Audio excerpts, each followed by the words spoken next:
ത്രിയേക ദൈവത്തിൻ്റെ സ്തുതി. ദൈവത്തിൻ്റെ അതിപരിശുദ്ധമായ നാമം വാഴ്ത്തപ്പെടുമാറാകട്ടെ. എല്ലാ പ്രിയപ്പെട്ടവർക്കും വീണ്ടും വരുന്ന ക്രിസ്തു യേശുവിൻ്റെ അതിവിശുദ്ധ നാമത്തിൽ സ്നേഹവന്ദനം അറിയിക്കുന്നു. ഈ പരിശുദ്ധമായ ദിവസം തിരുവചനമായി നിൽപ്പാൻ തക്കവണ്ണം സ്വർഗത്തിലെ ദൈവം ബലഹീനായ എനിക്ക് ഒരവസരം തന്നതിനെ ഓർത്ത് ഞാൻ ദൈവത്തെ നന്ദിയോടെ സ്തുതിക്കുകയാണ്, സ്തോത്രം ചെയ്യുകയാണ്. ഇന്ന് മാനവരാശിയുടെ ഒരു പുണ്യ ദിവസമാണ്. ലോകത്തിൻ്റെ മുഴുവൻ പാപങ്ങളും ഏറ്റുവാങ്ങി മനുഷ്യനായി പിറന്ന ദൈവപുത്രൻ മാനവരാശിയുടെ രക്ഷയ്ക്ക് വേണ്ടി അവർക്ക് നിത്യജീവൻ്റെ അവകാശിയായി തീർക്കുന്നതിന് വേണ്ടി ക്രൂശിൽ മരിച്ച ദിവസം. ഇന്ന് ദുഃഖവെള്ളിയാഴ്ച, ഗുഡ് ഫ്രൈഡേ. ആ സ്മരണയിൽ കൂടെ ലോകം മുഴുവനുള്ള ക്രിസ്തീയ വിശ്വാസികളും വിശുദ്ധിയോടും പരിപാവനവുമായി ആചരിക്കുകയും ഒരിക്കൽ കൂടെ കർത്താവിൻ്റെ ക്രൂശിൻ്റെ ചുവട്ടിൽ അഭയം തേടിയിരിക്കുന്നതായ ഒരു പുണ്യ ദിവസം. ഈ ദിവസത്തിനായി ദൈവത്തെ നമുക്ക് നന്ദിയോടെ സ്തുതിക്കാം, ദൈവത്തെ സ്തോത്രം ചെയ്യാം. ഒരിക്കൽ കൂടെ കർത്താവിൻ്റെ വചനത്തിൻ്റെ സാക്ഷിയായി നിൽപ്പാൻ ദൈവം നമുക്കെല്ലാവർക്കും അവസരം തന്നതിനെ ഓർത്ത് ദൈവത്തെ സ്തുതിക്കാം, ദൈവത്തെ സ്തോത്രം ചെയ്യാം. ഈ തരുണത്തിൽ തിരുവചനത്തോടുള്ള ബന്ധത്തിൽ ചില കാര്യങ്ങളുമായി നിൽപ്പാനായിട്ട് ദൈവം താൽ ശരണപ്പെടുകയാണ്. നമുക്കെല്ലാവർക്കും പ്രാർത്ഥനയോടെ ഇരിക്കാം. വിശുദ്ധ വേദപുസ്തകത്തിൽ 2000 വർഷങ്ങൾക്ക് മുന്നമേ റോമ ഗവർണറായിരുന്ന പീലാത്തോസ് യഹൂദ സഭയോടും പുരോഹിതന്മാരോടും റാബിമാരോടും പരീശന്മാരോടും ഒക്കെ വലിയൊരു ജനസമൂഹത്തോടും ചേർന്ന് ചോദിക്കുന്ന ഒരു ചോദ്യമുണ്ട്. വിശുദ്ധ മത്തായി സുവിശേഷം 27-ാം അധ്യായത്തിൻ്റെ 17-ാമത്തെ വാക്യത്തിൽ നമുക്കത് കാണുവാനായിട്ട് സാധിക്കുന്നുണ്ട്. അത് ഇപ്രകാരമാണ്: അവർ കൂടി വന്നപ്പോൾ പീലാത്തോസ് അവരോട് ബറബ്ബാസിനെയോ ക്രിസ്തു എന്ന് പറയുന്ന യേശുവിനെയോ ആരെ നിങ്ങൾക്ക് വിട്ടുതരയണം എന്ന് ചോദിച്ചു. ദൈവനാമത്തിന് മഹത്വം ഉണ്ടാകട്ടെ. നിങ്ങൾക്ക് ആരെ വിട്ടുതരയണം? ബറബ്ബാസിനെ വേണമോ, ക്രിസ്തു എന്ന് പറയുന്ന യേശുവിനെ വേണമോ? പീലാത്തോസിൻ്റെ ജീവിതത്തിൽ ഈ ക്രിസ്തുവിനെ കുറിച്ച് കേൾക്കുവാനും അവനെ വിസ്തരിപ്പാനും അവസരം കിട്ടിയിട്ടുള്ള ഒരു വ്യക്തിയാണ്. സകല യഹൂദന്മാരും പുരോഹിതന്മാരും അവനെ കുറ്റം ചുമത്തി അവനെ കൊല്ലുക എന്ന് ആർപ്പിടുമ്പോഴും പീലാത്തോസിന് മുന്നിലും ഹെരോദാവിൻ്റെ മുമ്പിലും അധികാരിയുടെ മുൻപിൽ ദിവസങ്ങളായി ചോദ്യം ചെയ്തിട്ടും യാതൊരു കുറ്റവും തെളിയിക്കാൻ പറ്റാത്ത കർത്താവായ യേശു ക്രിസ്തു. ഇത് വ്യക്തമായ പീലാത്തോസ്, റോമ ഗവർണറായ പീലാത്തോസ്, യേശുവിനെ ക്രൂശിപ്പാനും വിട്ടയപ്പാനും അധികാരമുള്ള പീലാത്തോസ് യഹൂദന്മാരോട് ചോദിക്കുന്ന ചോദ്യമാണ്: നിങ്ങൾക്കാരെ വേണം? യേശുവിനെ വേണമോ, ബറബ്ബാസിനെ വേണമോ? ഒരു തിരഞ്ഞെടുപ്പിൻ്റെ ദിവസമാണ് ഇന്ന്. ലോക ചരിത്രത്തിൽ ഏറ്റവും പ്രധാനപ്പെട്ട ഒരു ദിവസം 2000 വർഷങ്ങൾക്ക് മുന്നമേ നടന്നു. ഇന്നും ആ ചോദ്യം നിറഞ്ഞു നിൽക്കുകയാണ്: നിങ്ങൾക്കാരെ വേണമോ? ബറബ്ബാസിനെ വേണമോ, യേശുവിനെ വേണമോ? ഇന്നും ലോകത്തിൽ അനേകര് യേശുവിനെ സ്വീകരിക്കുന്നു. ഇന്നും യേശുവിനെ സ്വീകരിക്കുന്നു.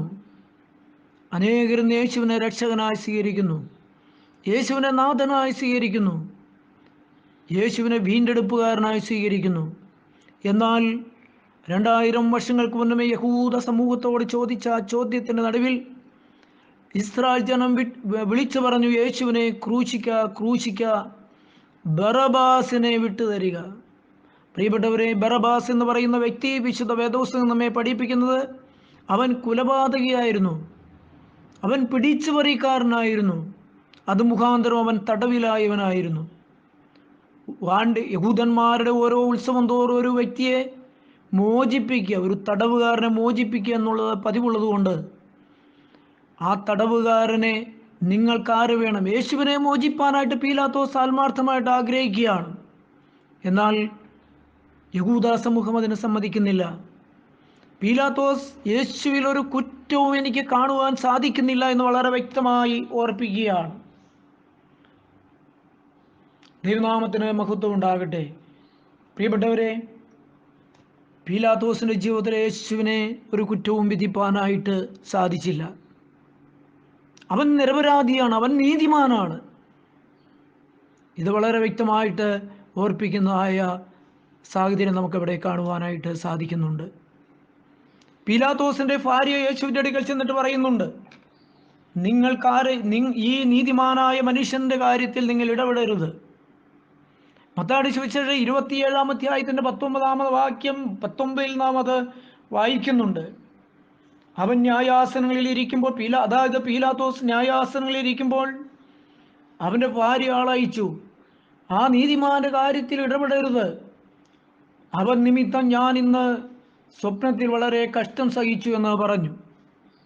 പ്രിയപ്പെട്ടവരെ, പീലാത്തോസിൻ്റെ ഭാര്യയും അത് തന്നെയാണ് പറയുന്നത്. തനിക്കൊരു ദർശനമുണ്ടായി. അവൾ പറയുകയാണ്, പീലാത്തോസിൻ്റെ അധികാരിയായ പീലാത്തോസിൻ്റെ, ഗവർണറായ പീലാത്തോസിൻ്റെ അടുക്കൽ പറയുകയാണ്, ആ നീതിമാനായ മനുഷ്യൻ യേശു നീതിമാനായെന്ന് പീലാത്തോസിൻ്റെ ഭാര്യ സാക്ഷിക്കുകയാണ്. നീതിമാനായ മനുഷ്യൻ്റെ കാര്യത്തിൽ ഇടപെടരുത്, അവൻ നീതിമാനാണ്. പ്രിയപ്പെട്ടവരെ, ആ നീതിമാനായ യേശു, ആ യേശു നീതിമാനായിരുന്നത് ദർശനം അവർക്ക് ലഭിക്കുകയാണ്. പീലാത്തോസിൻ്റെ ഭാര്യയ്ക്കുണ്ടായ ദർശനം ഈ നാളുകളിലും അനേകർക്ക് ലഭിച്ചുകൊണ്ടിരിക്കുന്നു എന്നോർത്ത് ഞാൻ ദൈവത്തെ സ്തുതിക്കുകയാണ്. പീലാത്തോസിനുണ്ടായ ആ കാഴ്ചപ്പാട്, അവൻ നീതിമാനാണ്, അവന് കുറ്റമില്ല എന്നുള്ള ആ കാഴ്ചപ്പാട്, ആ ദർശനം ഈ നാളുകളിലും അനേകർക്കുണ്ടാകുന്നോർത്ത് ഞാൻ ദൈവത്തെ സ്തുതിക്കുകയാണ്. വിശുദ്ധ വേദപുസ്തകം വീണ്ടും പറയുന്നു, ശുദ്ധമുള്ള ലൂക്കോസ് സുവിശേഷം 23:15 പീലാത്തോസ് പറയുന്നു, അവൻ മരണയോഗ്യമായതൊന്നും ചെയ്തിട്ടില്ല. പിന്നെ എങ്ങനെയാണ് അവനെ മരണത്തിന് ഏൽപ്പിക്കുന്നത്? അവൻ മരണയോഗ്യമായതൊന്നും ചെയ്തിട്ടില്ല. പീലാത്തോസ് അതുകൊണ്ട് നിങ്ങൾക്കാരെ വിട്ടുതരണം? ജനമെല്ലാം ഞങ്ങൾക്ക് ബറബ്ബാസിനെ വിട്ടുതരണം, യേശുവിനെ ക്രൂശിക്കണം. ജനത്തിൻ്റെ ഇഷ്ടത്തിന് യേശുവിനെ വിട്ടുകൊടുക്കുകയാണ്. പ്രിയപ്പെട്ടവരെ, ഈ ബറബ്ബാസിൻ്റെ അനുഭവം വിശുദ്ധ ജോസിഫസ്, ചരിത്രകാരനായ ജോസിഫസ് രേഖപ്പെടുത്തുന്നത് ഞാൻ അങ്ങനെ വായിച്ചിട്ടുണ്ട്. ഈ ബറബ്ബാസ്, യേശുവിനെ, സ്വതന്ത്രനായ ബറബ്ബാസ് യേശുവിനെ കുറിച്ച് അന്വേഷിക്കുകയാണ്. എനിക്ക് വേണ്ടി ക്രൂശിക്കപ്പെട്ട യേശു ആരാണ്? എന്നെ സ്വതന്ത്രമാക്കുവാൻ, എനിക്ക് വിടുതൽ തരുവാൻ ഇതാ ക്രൂശിപ്പാൻ വിധിച്ച യേശു ആരാണ്? പ്രിയപ്പെട്ടവരെ, ബറബ്ബാസ് യേശുവിനെ അന്വേഷിച്ചിറങ്ങിയാണ്. ഈ യേശു ആരാണെന്ന് അവൻ അറിയണം. അവൻ അനേകരോട് ചോദിച്ചു. അനേകർ പറഞ്ഞു, യേശു ലാസറിനെ ഉയർപ്പിച്ചവനാണ്, യേശു രോഗികളെ സൗഖ്യമാക്കിയവനാണ്, യേശു കുരുടനെ സൗഖ്യമാക്കിയവനാണ്, യേശു കുഷ്ഠരോഗിയെ സൗഖ്യമാക്കിയവനാണ്, യേശു അന്ധന് കാഴ്ച കൊടുത്തവനാണ്, യേശു ചെകിടനെ അവന് കേൾവി കൊടുത്തവനാണ്. ഈ യേശുവിനെ കുറിച്ച് നല്ലതല്ലാതെ അവനൊന്നും പറഞ്ഞില്ല, കേട്ടില്ല. പ്രിയപ്പെട്ടവരെ, അവൻ വീണ്ടും യേശുവിൻ്റെ ക്രൂശിലേക്ക് ഓടുകയാണ്. യേശുവിനെ ക്രൂശിക്കാൻ കൊണ്ടുപോകുന്ന വഴിയിലേക്ക് ഓടുകയാണ്. അവൻ ആ ക്രൂശിൻ്റെ ചുവട്ടിലേക്ക് വീഴുകയാണ്. യേശുവേ, നീ എനിക്ക് വേണ്ടി ക്രൂശിക്കുവാൻ വിധിക്കപ്പെട്ടു, അത് മുഖാന്തരം ഞാൻ സ്വതന്ത്രനായി. എന്നാൽ യേശുവേ, നിന്നോടുകൂടെ ഞാനും ക്രൂശിക്കപ്പെടുകയാണ്. അവൻ യേശുവിൻ്റെ കരങ്ങളിലേക്ക് ജീവിതം വിട്ടുകൊടുത്തു എന്ന് ഞാൻ വായിച്ചിട്ടുണ്ട്. പ്രിയപ്പെട്ടവരെ, ഈ ബറബ്ബാസ് യേശുവിൻ്റെ സാക്ഷിയായി തീർന്നു. ആ കാലഘട്ടത്തിൽ യേശുവിൻ്റെ ഒരു സുവിശേഷകനായിട്ട് ഈ ബറബ്ബാസ് മാറിയെന്ന് ഞാൻ വായിച്ചിട്ടുണ്ട്, അറിഞ്ഞിട്ടുണ്ട്. ഇന്ന് ഞാൻ ഓർപ്പിക്കട്ടെ, ഈ നാളുകളിലും അനേകർ യേശുവിൻ്റെ സാക്ഷ്യ നിമിത്തം, യേശുവിൻ്റെ ക്രൂശ് മരണം നിമിത്തം ഇന്ന് അനേകർ പാപത്തിൻ്റെ ബന്ധനങ്ങളിൽ നിന്ന് സ്വാതന്ത്ര്യം പ്രാപിച്ചുകൊണ്ടിരിക്കുകയാണ്. പാപത്തിൻ്റെ അടിമത്വത്തിൽ നിന്ന്, സാത്താൻ്റെ ബന്ധനങ്ങളിൽ നിന്ന് മോചനം പ്രാപിച്ചിരിക്കുകയാണ്. യേശുവിൻ്റെ ക്രൂശ് മരണം നിമിത്തം ഇന്ന് അനേകര് പാപത്തിൻ്റെ കരാളഹസ്തങ്ങളിൽ നിന്ന്, സാത്താൻ്റെ കരാളഹസ്തങ്ങളിൽ നിന്ന് മോചനം പ്രാപിച്ച് സാത്താൻ്റെ തല തകർത്ത കർത്താവിൻ്റെ ക്രൂശ് മരണം നിമിത്തം നിത്യജീവൻ്റെ അവകാശികളായി തീരുന്നതോർത്ത് ഞാൻ ദൈവത്തെ സ്തുതിക്കുകയാണ്. പ്രിയപ്പെട്ടവരെ, നമുക്കറിയാം, നമ്മുടെ കർത്താവ് എന്നെ ക്രൂശിപ്പാനായിട്ട് ഒറ്റിക്കൊടുത്ത യൂദയുണ്ട്. ദൈവനാമത്തിന് മഹത്വം ഉണ്ടായിട്ട്. ശുദ്ധമുള്ള മത്തായി സുവിശേഷം 27:4 നാം വായിക്കുന്നത് അതാണ്. യൂദ 30 വെള്ളിക്കാശിന് നമ്മുടെ കർത്താവിന് ഒറ്റിക്കൊടുത്തു. ഈ യൂദ ആരായിരുന്നു നമുക്കറിയാം. യൂദ കർത്താവ് തിരഞ്ഞെടുത്ത തൻ്റെ 12 അപ്പോസ്തലന്മാരിൽ പ്രധാനപ്പെട്ട ആളായിരുന്നു. അവൻ്റെ കയ്യിലായിരുന്നു പണസഞ്ചി. പ്രിയപ്പെട്ടവരെ, നിങ്ങൾ ഓർക്കണം, ആ യൂദ കർത്താവിനെ 30 വെള്ളിക്കാശിന് ഒറ്റിക്കൊടുത്തു. അതുമാത്രമല്ല, ഈ യൂദയെയും കർത്താവ് സ്നേഹിച്ചവനാണ്. താൻ ഇതാ തലേ ദിവസം തൻ്റെ പെസഹ ഭക്ഷണത്തോടുകൂടി താൻ തിരഞ്ഞെടുത്ത 12 പേരുടെയും കാൽ കഴുകിയ കർത്താവ്, ആ യൂദയുടെയും കാൽ കഴുകുവാനായിട്ട് ഇടയായ കർത്താവിനെ അവൻ 30 വെള്ളിക്കാശിന് ഒറ്റിക്കൊടുക്കുകയാണ്. താൻ, നമ്മുടെ കർത്താവ്, അപ്പഖണ്ഡം നുറുക്കി യൂദയുടെയും വായിൽ വെച്ചു കൊടുത്തു. ആ മനുഷ്യനോട് പറഞ്ഞു, നീ തന്നെ എന്നെ ഒറ്റിക്കൊടുക്കുമെന്ന് പറഞ്ഞു. ആ മനുഷ്യൻ കർത്താവിന് 30 വെള്ളിക്കാശിന് ഒറ്റിക്കൊടുത്തു. കർത്താവ് അവൻ്റെ കാൽ കഴുകിയതാണ്. അവൻ അപ്പകണ്ണം നുറുക്കി അവൻ്റെ വായിൽ കൊടുത്തവനാണ്. അവൻ കർത്താവിനെതിരെ തിരിഞ്ഞു. അവന് 30 വെള്ളിക്കാശിന് വേണ്ടി, സ്വാർത്ഥതയ്ക്ക് വേണ്ടി, പ്രീതിക്ക് വേണ്ടി, സമ്പാദ്യത്തിന് വേണ്ടി, പണത്തിന് വേണ്ടി നമ്മുടെ കർത്താവിനെ ഒറ്റിക്കൊടുത്തു. പ്രിയപ്പെട്ടവരെ, ആ മനുഷ്യന് കുറ്റബോധം ഉണ്ടാകുകയാണ്. ശുദ്ധമുള്ള മത്തായി സുവിശേഷം 27 4 വാക്യത്തിൽ യൂദ ലോകത്തോട് വിളിച്ചു പറയുകയാണ്, ഞാൻ കുറ്റമില്ലാത്ത രക്തത്തെ ഒറ്റിക്കൊടുത്തു. ഞാൻ കുറ്റമില്ലാത്ത രക്തത്തെ ഒറ്റിക്കൊടുത്തു. യൂദ പറഞ്ഞ സാക്ഷ്യം ഇന്നും തിരുവചനത്തിൽ ദൈവത്തിൻ്റെ പരിശുദ്ധാത്മാവ് ലോകത്തോട് വിളിച്ചു പറഞ്ഞുകൊണ്ടിരിക്കുന്നു. യേശു കുറ്റമില്ലാത്തവനാണ്, ഞാൻ ഒറ്റിക്കൊടുത്തവനാണ്. അവന് നിൽക്കുവാൻ സാധിച്ചില്ല. പ്രിയപ്പെട്ടവരെ, അവൻ പറഞ്ഞു, യേശു ഒറ്റിക്കൊടുത്ത പണം കൊണ്ട് എനിക്ക് ജീവിക്കണ്ട. ആ കാശുമായി അവൻ ഇതാ നേരെ ദൈവാലയത്തിലേക്ക് ഓടി, പുരോഹിതന്മാരുടെ അടുക്കിലേക്ക് ഓടി. പക്ഷെ പുരോഹിതന്മാർ സ്വീകരിച്ചില്ല. പുരോഹിതന്മാർ അവൻ്റെ പണത്തെ സ്വീകരിച്ചില്ല. പുരോഹിതന്മാർ യൂദയെ സ്വീകരിച്ചില്ല. പ്രിയപ്പെട്ടവരെ, നിങ്ങൾ ഓർക്കണം, യൂദയെ കർത്താവ് സ്നേഹിച്ചവനാണ്. പക്ഷേ അവൻ കർത്താവിനെ ഒറ്റിക്കൊടുത്തു. ആ യൂദ ലോകത്തോട് വിളിച്ചു പറയുന്നു, യേശു പാപമില്ലാത്തവനാണ്, യേശു കുറ്റമില്ലാത്തവനാണ്. ആ കുറ്റമില്ലാത്ത രക്തത്തെയാണ് ഞാൻ ഒറ്റിക്കൊടുത്തതെന്ന് ലോകത്തോട് സാക്ഷ്യം പറയുകയാണ്. പ്രിയപ്പെട്ടവരെ, യൂദ എന്ത് ചെയ്തു? യൂദ ക്രൂശിൻ്റെ ചുവട്ടിലേക്ക് ഓടുന്നതിന് പകരം അവൻ കെട്ടിഞ്ഞാണ് മരിക്കുകയാണ് ഉണ്ടാകുന്നത്. പ്രിയപ്പെട്ടവരെ, നമ്മൾ ഓർക്കണം, നമുക്ക് ഈ ക്രൂശിൻ്റെ ചുവട്ടിൽ അഭയപ്പെടുവാനായിട്ട് നമുക്ക് സാധിക്കണം. ക്രൂശിൻ്റെ ചുവട്ടിലേക്ക് വീണുകൊടുപ്പാനായിട്ട് സാധിക്കണം. യേശു എനിക്ക് വേണ്ടി മരിച്ചു. എന്നെ ജീവിപ്പാൻ വേണ്ടി, എനിക്ക് ജീവൻ തരുന്നതിന് വേണ്ടി, എന്നെ സ്വതന്ത്രമാക്കുന്നതിന് വേണ്ടി, എനിക്ക് നിത്യജീവൻ തരുന്നതിന് വേണ്ടി അത് യേശു എനിക്ക് വേണ്ടി മരിച്ചു.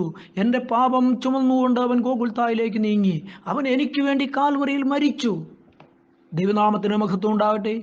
ഈ ഒരു ബോധ്യമാണ് പ്രിയപ്പെട്ടവരെ ഈ അനുഗ്രഹിക്കപ്പെട്ട ദിവസം നമ്മുടെ ജീവിതത്തിൽ ഉണ്ടാകേണ്ടതായിട്ട് ഇരിക്കുന്നത്. ദൈവനാമത്തിന് മഹത്വം ഉണ്ടാകട്ടെ. തുടർന്ന് നാം മുന്നോട്ട് പോകുമ്പോൾ ശുദ്ധമുള്ള മത്തായി സുവിശേഷം 27:54 കടന്നു പോകുന്ന ഒരു ശതാധിപനൊക്കെ ലോകത്തോട് വിളിച്ചു പറയുന്നുണ്ട്. അവിടെ കൂടിയുന്ന കർത്താവിൻ്റെ ക്രൂശമരണത്തോടുള്ള ബന്ധത്തിൽ അനേകർ ഈ ക്രൂശമരണം കാണുവാനും ഇതിലെല്ലാം പങ്കാളിയായി തീരുവാനൊക്കെ സാധിച്ച ആളുകൾക്കൊക്കെ യേശു വാസ്തവത്തിൽ കുറ്റമില്ലാത്തവനായിരുന്നു എന്നുള്ളൊരു ബോധ്യം ലഭിക്കുന്നതായിട്ട് നമുക്ക് കാണുവാൻ സാധിക്കുന്നു. അവൻ നീതിമാനായിരുന്നു, അവൻ കുറ്റമില്ലാത്തവനായിരുന്നു, അവൻ ദൈവപുത്രനായിരുന്നു എന്നൊക്കെയും സാക്ഷിക്കുന്നത് നമുക്ക് തിരുവചനത്തിൽ നിന്ന് വളരെ വ്യക്തമായിട്ട് കാണുവാൻ സാധിക്കുന്നുണ്ട്. പ്രിയപ്പെട്ടവരെ, ദൈവനാമത്തിന് മഹത്വം ഉണ്ടാകട്ടെ. നമുക്കറിയാം, ഞാനങ്ങനെ വീണ്ടും വായിച്ചിട്ടുണ്ട്, കർത്താവിനെ ക്രൂശിക്കുന്ന ആ സമയത്ത് ഒരു പടയാളി അവൻ്റെ വിലാപ്പുറത്ത് കുത്തുന്നുണ്ട്. ആ വിലാപ്പുറത്തുനിന്ന് രക്തം ധാരധാരിയായി ഒഴുകുന്നുണ്ട്. ആ പടയാളിയുടെ ഒരു കണ്ണിന് കാഴ്ചയില്ലാത്ത പടയാളിയായിരുന്നു എന്ന് ചില ചരിത്ര പുസ്തകങ്ങളിലൊക്കെ വായിച്ച് അറിവുണ്ട്. ആ പടയാളിയുടെ കാഴ്ചയില്ലാത്ത കണ്ണിലേക്ക് കർത്താവിൻ്റെ വിലാപ്പുറത്തുനിന്ന് ചാടിയ ഒരു തുള്ളി രക്തം അവൻ്റെ കാഴ്ചയില്ലാത്ത കണ്ണിലേക്ക് തെറിച്ചപ്പോൾ ആ കണ്ണിന് കാഴ്ച ലഭിച്ചു. പ്രിയപ്പെട്ടവരെ, അവൻ തൻ്റെ വാളും പരിചയെല്ലാം കുന്തമെല്ലാം ക്രൂശിൻ്റെ ചുവട്ടിൽ ഇറക്കി വെച്ച് യേശുവിൻ്റെ ക്രൂശിൽ അഭയം തേടുകയാണ്. യേശുവിൽ അഭയം തേടുകയാണ്. യേശുവിനെ അവൻ്റെ കാൽക്കൽ അവൻ്റെ പാപങ്ങളെ ഏറ്റുപറഞ്ഞ് കർത്താവിനെ സ്വീകരിക്കുകയാണ്. ദൈവനാമത്തിന് മഹത്വം ഉണ്ടാകട്ടെ. ശുദ്ധമുള്ള യെശയ്യാ പ്രവാചകൻ ഇങ്ങനെ പറയുന്നുണ്ട് 1-ാം അധ്യായത്തിൽ, നിങ്ങളുടെ പാപങ്ങൾ എത്ര കടും ചുവപ്പായിരുന്നാലും അത് പഞ്ഞി പോലെയാക്കി തീർക്കും. രക്താംബരം പോലെ കടും ചുവപ്പായിരുന്നാലും ഹിമം പോലെ വെളുപ്പിക്കും. പ്രിയപ്പെട്ടവരെ, യേശുവിൻ്റെ രക്തം ശുദ്ധമുള്ള യോഹന്നാൻ അപ്പോസ്തലന്റെ ലേഖനം 1-ാം ലേഖനം 1:7 പറയുന്നു. 1:7, 8, 9 നാം വായിക്കുമ്പോൾ യേശുവിൻ്റെ രക്തം സകല പാവവും പോക്കി നമ്മെ ശുദ്ധീകരിക്കുന്നു എന്ന്. ദൈവനാമത്തിന് മഹത്വം ഉണ്ടാകട്ടെ. തുടർന്ന് ദൈവത്തിൻ്റെ വചനം നമ്മെ പഠിപ്പിക്കുന്നുണ്ട്. ഈ യേശുവിൻ്റെ രക്തത്താൽ നമുക്ക് വീണ്ടെടുപ്പ് ലഭിച്ചിരിക്കുകയാണ്. നിത്യജീവൻ്റെ അവകാശിയായി നമുക്ക് ആകുവാനായിട്ട് സാധിച്ചിരിക്കുകയാണ്. ദൈവം തൻ്റെ ഏകജാതനായ പുത്രനെ ലോകത്തിന് തരുവാൻ തക്കവണ്ണം ദൈവം മനസ്സായി തീർന്നു. പ്രിയപ്പെട്ടവർ, നമുക്കറിയാം, ഈ ലോകത്തിൽ അനേക മതഗുരുക്കന്മാരുണ്ടായിട്ടുണ്ട്, മത നേതാക്കന്മാരുണ്ടായിട്ടുണ്ട്. ഇവരൊക്കെയും ജീവിപ്പാനായിട്ട് കടന്നു വന്നവരാണ്. ശത്രുക്കളെ നിഗ്രഹിച്ച് ജീവിപ്പാനായിട്ട് കടന്നു വന്നവനാണ്. എന്നാൽ നമ്മുടെ കർത്താവായ യേശു ക്രിസ്തു ഈ ലോകത്തെ ശത്രുക്കളെ സ്നേഹിച്ചതുകൊണ്ട് ശത്രുക്കൾക്ക് വേണ്ടി, പാപികൾക്ക് വേണ്ടി മരിപ്പാനായിട്ട് കടന്നു വന്നവനാണ് നമ്മുടെ കർത്താവായ യേശു ക്രിസ്തു. പ്രിയപ്പെട്ടവരെ, മാനവരാശി രക്ഷിപ്പാൻ വേണ്ടി മരിപ്പാനായിട്ട് കടന്നു വന്നവൻ.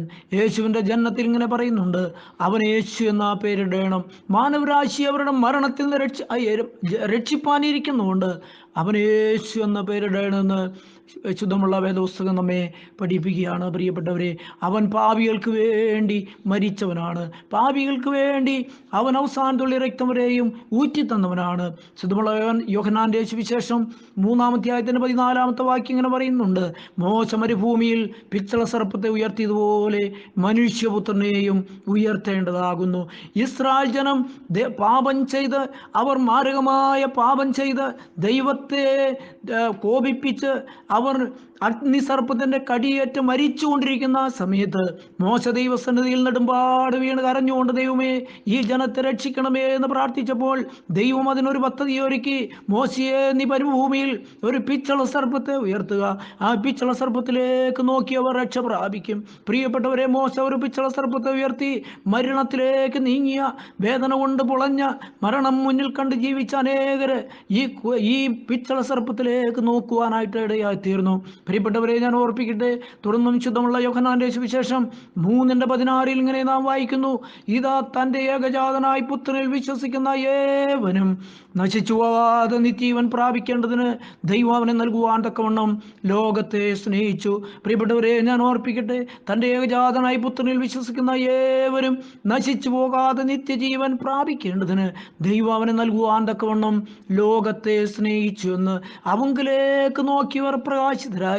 പ്രിയപ്പെട്ടവരെ, ഇന്ന് പകൽക്കാലം ഞാൻ പറയട്ടെ, ആ യേശുവിലേക്ക് നോക്കുവാനായിട്ട് നമുക്ക് സാധിക്കണം. പ്രിയപ്പെട്ടവരെ, നമുക്കറിയാം, നമ്മുടെ പിതാക്കന്മാർ ഇങ്ങനെ പാടിയിട്ടുണ്ട്, തൂക്കപ്പെട്ട് മരത്തിൽ വിലാപ് തുറന്നാ കിടക്കുന്ന ആ ചവളം രക്തം വെള്ളമോടൊഴുകുന്ന ആ ക്രൂശിലേക്ക് നോക്കി നമ്മുടെ പിതാക്കന്മാർ പറഞ്ഞു, മോചനമതിനായി പാപികളെ വരുവീനെന്ന്. പ്രിയപ്പെട്ടവരെ, നമ്മുടെ പിതാക്കന്മാർ വിശുദ്ധാരാധനയിൽ ആ കാഴ്ച കണ്ടു. മാനവരാശിക്ക് വേണ്ടി ഗോകുൽത്തായിൽ ദൈവം ഉയർത്തിയിരിക്കുന്ന ക്രൂശിന്റെ മഹത്വം നമ്മുടെ പിതാക്കന്മാർക്ക് ദർശിപ്പാനായിട്ട് സാധിച്ചു. അതുകൊണ്ട് അവർക്ക് ബോധ്യപ്പെട്ടു, യേശു പാപികളെ രക്ഷിക്കുന്നവൻ, മാനവരാശിക്ക് വേണ്ടി സ്വർഗം ചാച്ച് ഭൂമിയിലേക്ക് ഇറങ്ങി വന്നവൻ. അവൻ ഇതാ ദൈവരൂപത്തിലിരിക്കെ ദൈവത്തോടുള്ള സമത്വം മുറുകെ പിടിച്ചുകൊള്ളണമെന്ന് വിചാരിക്കാതെ ദാസരൂപമെടുത്ത് മാനവരാശിയുടെ രക്ഷയ്ക്ക് വേണ്ടി അത് ഈ സ്വർഗം ചാച്ചിറങ്ങിയവൻ. അവനാണ് കർത്താവായ യേശു ക്രിസ്തു. അവനാണ് ഗോകുൽത്തായിൽ കിടന്ന് അവസാന തുള്ളി രക്തം വരെ ഊറ്റിത്തന്ന് കണ്ടാൽ ആളല്ല എന്ന് തോന്നുമാറ് ഇതാ ഉയർത്തപ്പെട്ടിരിക്കുന്ന ക്രൂശിന്റെ മഹത്വം നമ്മുടെ പിതാക്കന്മാർക്ക് കാണുവാൻ സാധിച്ചു. അതുകൊണ്ടാണ് ഇങ്ങനെ പാടിയത്, ഇതാ തൂക്കപ്പെട്ട് മരത്തിൽ വിലാപ് തുറന്നു കിടക്കുന്ന ചവളം നോക്കി നമ്മുടെ പിതാക്കന്മാർ അതേ ആ ക്രൂശിനെ ഉയർത്തിയാണ്, അതിന് ചുവട്ടിലേക്ക് വീഴുകയാണ്. ആ ഒരു അനുഭവത്തിലേക്ക് കടന്നു വന്നപ്പോൾ ലോകത്തോട് നമ്മുടെ പിതാക്കന്മാർ വിളിച്ചു പറയുകയാണ്, മോചനമതിനായി പാപികളെ വരുവിൻ, നിങ്ങൾ ഈ ക്രൂശിന്റെ ചുവട്ടിൽ ചുവട്ടിലേക്ക് കടന്നു വരുവീൻ. ആ കുഞ്ഞാടിൻ്റെ രക്തത്താൽ കഴുകൽ പ്രാപിപ്പീൻ. ആ യേശുവിൻ്റെ രക്തം സകല പാവവും പോക്കി ശുദ്ധീകരിക്കുന്നതാണ്. യേശുവിൻ്റെ രക്തം സകല പാവവും പോക്കി നമ്മെ ശുദ്ധീകരിച്ച് നമ്മെ നിത്യരാജ്യത്തിൻ്റെ അവകാശിയാക്കി തീർക്കുന്നതാണ്. അടയപ്പെട്ട പർദീസയുടെ വാതിൽ മാനവരാശിക്ക് വേണ്ടി തുറക്കപ്പെടുന്നതാണ്. നിങ്ങൾ കടന്നു വരുവീൻ എന്ന് നമ്മുടെ പിതാക്കന്മാർ ആഹ്വാനം ചെയ്തത് ഇന്നും നമ്മെയും ആഹ്വാനം ചെയ്യുകയാണ്. നിങ്ങൾ ക്രൂശിൻ്റെ ചുവട്ടിലേക്ക് കടന്നു വന്ന് നമ്മുടെ പാപങ്ങളെ ഏറ്റുപറഞ്ഞ് ഇതാ ഇന്ന് പകൽക്കാലം ഇത് നമുക്ക് വേണ്ടി ദൈവം ഒരുക്കുന്ന ഒരു നിത്യരാജ്യത്തിൻ്റെ ആ സ്വർഗീയ ദർശനത്തിലേക്ക് വരുവാനായിട്ട് ദൈവത്തിൻ്റെ വചനം നമ്മോട് ആവശ്യപ്പെടുകയാണ്. പ്രിയപ്പെട്ടവരെ, അപ്പോസ്തലനായ പൗലോസ് തീമോഥെയോസിന് ലേഖനം എഴുതുമ്പോൾ അതിൻ്റെ 1 തീമോഥെയോസ് 4:1-13 ഇങ്ങനെ പറയുന്നുണ്ട്: ക്രിസ്തുയേശു പാപികളെ രക്ഷിപ്പാൻ ലോകത്തിൽ വന്നിരിക്കുന്നു എന്നുള്ളത് വിശ്വാസവും എല്ലാവരും അംഗീകരിപ്പാൻ യോഗ്യവുമായ വചനം തന്നെ. ദൈവനാമത്തിന് മഹത്വം ഉണ്ടാകട്ടെ.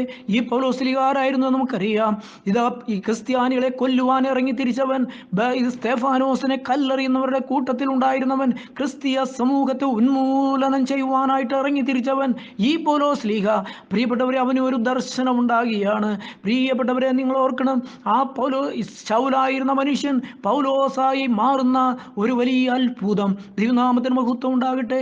ആ പൗലോസിന്റെ ജീവിതത്തിലും ഈ ക്രിസ്തുവിനെ രക്ഷകനായി, വീണ്ടെടുപ്പുകാരനായി, നാഥനായി സ്വീകരിപ്പാനായിട്ടൊരു ഭാഗ്യം ലഭിച്ചു. ഇതൊരു ബോധ്യം വന്നു. ആ ബോധ്യം തൻ്റെ കരങ്ങളിൽ മഷി കൊണ്ടുള്ള പേനയ്ക്ക് എഴുതി വച്ചു. ക്രിസ്തു യേശു പാപികളെ രക്ഷിപ്പാൻ ലോകത്തിൽ വന്നു എന്നുള്ള വിശ്വാസവും എല്ലാവരും അംഗീകരിപ്പാനായി യോഗ്യമായ വചനം തന്നെ. ഈ ഒരു വലിയ ദർശനത്തിലേക്ക് പ്രിയപ്പെട്ടവരെ, അനുഗ്രഹിക്കപ്പെട്ട ദിവസം നമുക്ക് മാറുവാനായിട്ട് സാധിച്ചാൽ ഇത് നമ്മുടെ ജീവിതത്തിലെ ഏറ്റവും ഭാഗ്യമേറിയ ദിവസമാണ്. പ്രിയപ്പെട്ടവരെ, ഇത് ഭാഗ്യനാളായി മാറുകയാണ്. പ്രിയപ്പെട്ടവരെ, ദൈവനാമത്തിന് മഹത്വം ഉണ്ടാകട്ടെ. നമുക്കറിയാം, പൗലോസ്ലീഹ വീണ്ടും പറയുന്നു, ആ പാപികളിൽ ഞാൻ ഒന്നാമനെന്ന്. ദൈവനാമത്തിന് മഹത്വം ഉണ്ടാകട്ടെ. ഈ ഒരു തിരിച്ചറിവ് നമ്മുടെ ജീവിതത്തിൽ ഉണ്ടാകണം. ഇത് പൗലോസ്ലീഹ ആ പാപികളിൽ ഒന്നാമനെന്ന് ദൈവസന്നിധിയിൽ ഏറ്റുപറയുന്ന ഒരു അനുഭവം. പ്രിയപ്പെട്ടവരെ, നമ്മുടെ ജീവിതത്തിൽ ഈ ഒരു വലിയ രൂപാന്തരമാണ് നമുക്ക് ആവശ്യമായിരിക്കുന്നത്.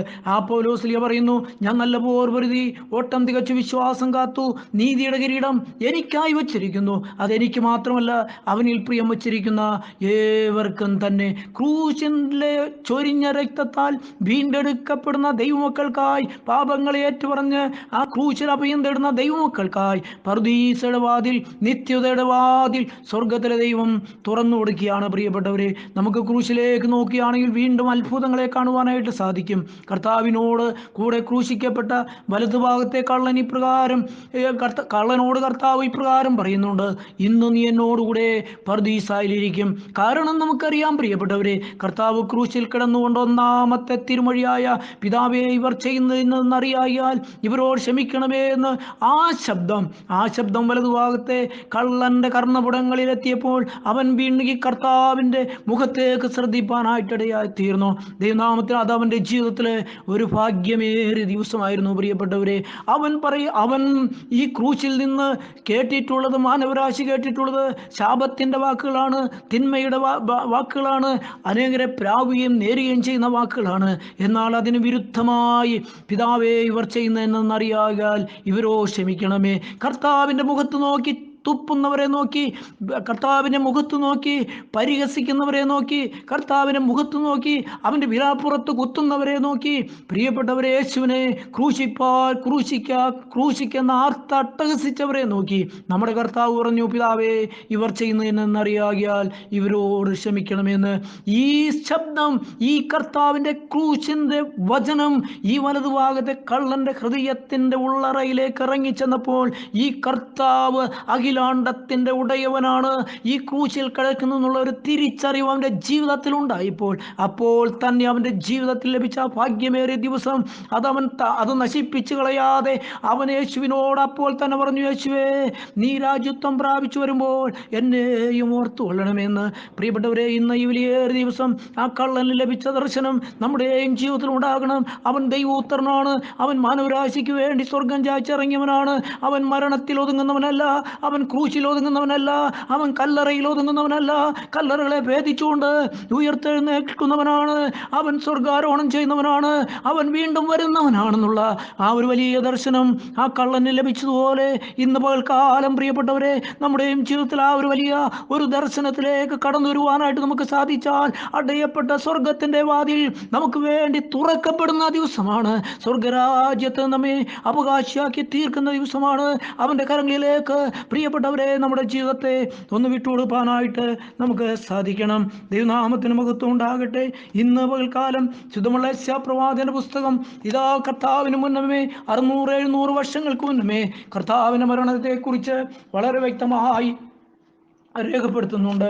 അതിൻ്റെ 53-ാം അധ്യായം ദൈവത്തിൻ്റെ പരിശുദ്ധാത്മാവ് ഇങ്ങനെ രേഖപ്പെടുത്തുന്നു. പ്രിയപ്പെട്ടവരെ, അതിക്രമങ്ങളാലും പാപങ്ങളാലും മരിച്ചവരായിരുന്ന നമ്മെ വീണ്ടെടുപ്പാൻ തക്കവണ്ണം കർത്താവായ യേശു ക്രിസ്തുവിൻ്റെ കാൽവറി മരണം ഇതാ മുൻകൂട്ടി രേഖപ്പെടുത്തിയിരിക്കുകയാണ്. അതിക്രമങ്ങളാലും അതിൻ്റെ 4-ാം വാക്യം എങ്ങനെയാണ് വായിക്കുന്നത്? സാക്ഷാൽ നമ്മുടെ രോഗങ്ങളെ അവൻ വഹിച്ചു, നമ്മുടെ വേദനകളെ അവൻ ചുമന്നു. നാമോ ദൈവം അവനെ ശിക്ഷിച്ചും ദണ്ഡിപ്പിച്ചിരിക്കുന്നു എന്ന് വിചാരിച്ചു. എന്നാൽ അവൻ നമ്മുടെ അതിക്രമങ്ങൾ നിമിത്തം മുറിവേറ്റും നമ്മുടെ അകൃത്യങ്ങൾ നിമിത്തം തകർന്നുവിരിക്കുന്നു. നമ്മുടെ സമാധാനത്തിനുള്ള ശിക്ഷ അവൻ്റെ മേലായി, അവൻ്റെ അടിപ്പിണരുകളാൽ നമുക്ക് സൗഖ്യം വന്നിരിക്കുന്നു. ദൈവനാമത്തിന് മഹത്വം ഉണ്ടാകട്ടെ. പ്രിയപ്പെട്ടവരെ, ഇന്ന് നമ്മുടെ ജീവിതത്തിൽ ഞാനൊരു വാക്കുകൾ ഇവിടെ അവസാനിപ്പിക്കുവാനായിട്ട് ശ്രമിക്കുമ്പോൾ ഇതാ ദൈവത്തിൻ്റെ ആത്മാവ് ഇതാ വർഷങ്ങൾക്ക് മുന്നമേ യേശുവിൻ്റെ ക്രൂശ് മരണത്തെക്കുറിച്ച് പ്രവാചകനിൽ കൂടി അരുളി ചെയ്യുകയാണ്. അതിക്രമങ്ങളാലും പാപങ്ങളാലും മരിച്ചവരായിരുന്ന നമ്മെ വീണ്ടെടുപ്പാൻ കർത്താവായ യേശു ക്രിസ്തു കാൽവറിയിൽ മരിച്ചു.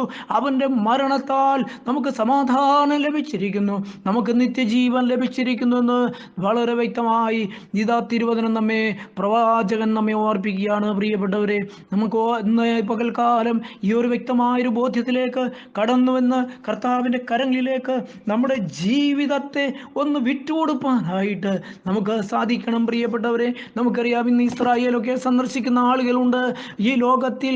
നമുക്കറിയാം അബ്രഹാമിൻ്റെ കല്ലറ അവിടെ ഇസ്രായേലിലുണ്ട്. അബ്രഹാമിൻ്റെ കല്ലറ ഇന്നും അടഞ്ഞു കിടക്കുന്നു. പ്രിയപ്പെട്ടവരെ, ദാവീദിൻ്റെ കല്ലറ ഇന്നും അടഞ്ഞു കിടക്കുന്നു. അനേക വിശുദ്ധന്മാരുടെ കല്ലറ ഇതാ പ്രിയപ്പെട്ടവരെ ആദ്യ നൂറ്റാണ്ടിലെ അനേക വിശുദ്ധന്മാരുടെ കല്ലറകളെല്ലാം ഇന്നും അടഞ്ഞു കിടക്കുന്നു. എന്നാൽ 2 കല്ലറകൾ ഇന്നും ഇസ്രായേലിൽ തുറന്നു കിടക്കുന്നു. ഒന്ന് നമ്മുടെ കർത്താവായ യേശു ക്രിസ്തു ഉയർപ്പിച്ച ലാസറിൻ്റെ കല്ലറ തുറന്നു കിടക്കുന്നു. 2 യേശുവിൻ്റെ കല്ലറ തുറന്നു കിടക്കുന്നു. പ്രിയപ്പെട്ടവരെ, ഇത് മാനവരാശിക്ക് വേണ്ടി മരിപ്പാനായിട്ട് ഇറങ്ങിത്തിരിച്ചവൻ, മരിപ്പാനായിട്ട് സ്വർഗം ചാച്ചിറങ്ങിയവൻ, അവൻ കാൽവറിയിൽ മരിച്ച് അടക്കപ്പെട്ടു. റോമാ ഗവൺമെൻറ്റിൻ്റെ ഇമ്പീരിയൽ മുദ്രയാൽ അത് മുദ്രയിടപ്പെട്ടു. എന്നാൽ ആ കല്ലറകളെ ഭേദിച്ചുകൊണ്ട് നമ്മുടെ കർത്താവ് ഉയർത്തെഴുന്നേറ്റു. പ്രിയപ്പെട്ടവരെ, ആ കല്ലറ ഇന്ന് ലോകത്തിൻ്റെ സാക്ഷ്യത്തിനായി തുറക്കപ്പെട്ടിരിക്കുന്നു. അനേക മതഗുരുക്കന്മാർ ശവക്കല്ലറയിൽ ഒതുങ്ങുമ്പോൾ ഞാനും നിങ്ങളും വിശ്വസിക്കുന്ന കർത്താവായ യേശു ക്രിസ്തു ശവക്കല്ലറുകളെ ഭേദിച്ചുകൊണ്ട് ഉയർത്തെഴുന്നേറ്റ് സ്വർഗാരോഹണം ചെയ്ത് നമ്മുടെ രക്ഷയ്ക്കായി അവൻ ഇന്നും ജീവിക്കുന്നു. പ്രിയപ്പെട്ടവരെ, ഞാനും നിങ്ങളും വിശ്വസിക്കുകയും ആരാധിക്കുകയും ചെയ്യുന്ന യേശു ജീവിക്കുന്ന ദൈവമാണ്. പ്രിയപ്പെട്ടവരെ, അവൻ്റെ കരങ്ങളിലേക്ക് ഇന്ന് പകൽക്കാലം നമ്മുടെ ജീവിതത്തെ വിട്ടുകൊടുക്കാനായിട്ട് സാധിക്കണം. പാപങ്ങളെക്കുറിച്ച് അനുതപിപ്പാനായിട്ട് സാധിക്കണം. കുഞ്ഞാടിൻ്റെ രക്തത്താൽ വീണ്ടെടുക്കപ്പെട്ട ഒരു കൂട്ടമാണെന്നുള്ള ഞാനും നിങ്ങളെന്നുള്ള ഒരു ബോധ്യത്തോടെ അവൻ്റെ കരങ്ങളിലേക്ക് നമ്മെ തന്നെ വിട്ടുകൊടുക്കാനായിട്ട് നമുക്ക് സാധിക്കണം. പ്രിയപ്പെട്ടവരെ, ആരവൻ്റെ കരങ്ങളിലേക്ക് വിട്ടുകൊടുക്കും? ആര് കർത്താവിൻ്റെ കരുണയുള്ള കരങ്ങളുടെ സന്നിധിയിലേക്ക് നമുക്ക് വിട്ടുകൊടുക്കും? യേശുവിൻ്റെ രക്തം സകല പാവവും പോക്കി നമ്മെ വിശുദ്ധീകരിക്കുന്നതാണ്. ആ രക്തത്താൽ വിടുതൽ പ്രാപിച്ച്, കുഞ്ഞാടിൻ്റെ രക്തത്താൽ വിടുതൽ പ്രാപിച്ച ദൈവമക്കൾക്കായി കർത്താവ് ഒരു സ്വർഗം ഒരുക്കുന്നു. എൻ്റെ പിതാവിൻ്റെ ഭവനത്തിൽ അനേക വാസസ്ഥലങ്ങളുണ്ട്, ഇല്ല എങ്കിൽ ഞാൻ നിങ്ങളോട് പറയുമായിരുന്നു. ഞാൻ നിങ്ങൾക്ക് വേണ്ടി സ്ഥലം ഒരുക്കുന്നു. സ്ഥലം ഒരുക്കിയാൽ പിന്നെയും വന്ന് നിങ്ങളെ എൻ്റെ അടുക്കൽ ചേർത്തുകൊള്ളൂ എന്ന്. പ്രിയപ്പെട്ടവരെ, നമ്മുടെ കർത്താവ് വീണ്ടും വരുന്നവനാണ്. തൻ്റെ രക്തത്താൽ വീണ്ടെടുക്കപ്പെട്ട പരിശുദ്ധ സഭയെ ചേർപ്പാൻ അവൻ വീണ്ടും വരുന്നവനാണ്. കർത്താവിൻ്റെ വരവേറ്റവും സമാഗതമായി ഇന്ന് ഈ കർത്താവിൻ്റെ മരണം സ്മരിപ്പാനായിട്ട്, ഓർമ്മിപ്പാനായിട്ട് വിശുദ്ധിയോടെ കടന്നു വന്നിരിക്കുന്ന പ്രിയപ്പെട്ടവരെ, ഒരിക്കൽ അവൻ പാപികൾക്ക് വേണ്ടി മരിപ്പാനായിട്ട് കടന്നു വന്നു. എന്നാൽ ഇനി അവൻ വരുന്നത് പാപികൾക്ക് വേണ്ടി മരിപ്പാനല്ല, പാപികളെ രക്ഷിപ്പാൻ, പാപികളെ ചേർത്തുകൊള്ളുവാൻ, ഇത് തന്നിരിക്കുന്ന സ്വർഗത്തിൻ്റെ അവകാശികളായി അവരെയും ചേർത്തുകൊള്ളുവാൻ കർത്താവ് മധ്യാകാശത്തിൽ വെളിപ്പെടുന്നു. അവൻ്റെ വരവിനായിട്ട് നമുക്ക് ഒരുക്കാം. കർത്താവയായ യേശുവേ, വേഗം വരണമേ. നീ ഒരുക്കുന്ന നിത്യരാജ്യത്തിൽ ഞങ്ങളെയും ചേർക്കപ്പെടണമേ. ആ പർദീസയുടെ വാതിൽ ഞങ്ങൾക്ക് വേണ്ടി തുറന്നു തരണമേ എന്നുള്ള ആ പ്രാർത്ഥനയോടെ നമ്മെ തന്നെ ഇന്ന് ദൈവകരങ്ങളിലേക്ക് ഏൽപ്പിച്ചു കൊടുക്കാം. നമുക്ക് തലകളെ നമിക്കാം, പ്രാർത്ഥിക്കാം. കരുണയുള്ള ദൈവമേ, സ്വർഗീയ പിതാവേ, ഈ അനുഗ്രഹിക്കപ്പെട്ട ദിവസത്തിനാ നന്ദിയോടെ സ്തുതിക്കുന്നു. ദൈവമേ, നീ ഞങ്ങൾക്ക് വേണ്ടി കാൽവറിയിൽ മരിച്ചടക്കപ്പെട്ട് ഉയർത്തെഴുന്നേറ്റ് ഇന്നും ജീവിക്കുന്ന ഒരു ദൈവമാണെന്നുള്ളൊരു ബോധ്യം നിന്റെ വചനത്തിൽ കൂടെ ഞങ്ങൾക്ക് തന്നതിനായി ഞങ്ങൾ നന്ദിയോടെ സ്തുതിക്കുന്നു. ഞങ്ങൾ തന്നെ നിന്റെ കരങ്ങളിലേക്ക് ഏൽപ്പിക്കുന്നു. കർത്താവേ, നിന്റെ തിരുരക്തത്താൽ ഞങ്ങളെ കഴുകി വിശുദ്ധീകരിക്കണമേ.